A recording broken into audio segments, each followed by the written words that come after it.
রাত পোহালেই স্বাধীনতা দিবস, আর তার আগেই আরজিকর ঘটনার প্রতিবাদে উলুবেড়িয়া রাজপথে নামলো উলুবেড়িয়ার নাগরিক সমাজ।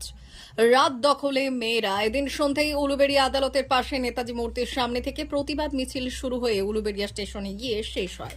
এই দিনের এই প্রতিবাদ মিছিলে চিকিৎসক, পরিবেশ কর্মী, নাট্যকর্মী, ছাত্রছাত্রী, কলেজ পড়ুয়া থেকে সমাজের সর্বস্তরের মানুষ অংশ নেয়। এদিনের এই প্রতিবাদ মিছিল থেকে আরজিকর ঘটনার তীব্র নিন্দার পাশাপাশি দোষীদের দৃষ্টান্তমূলক শাস্তির দাবি জানানো হয়।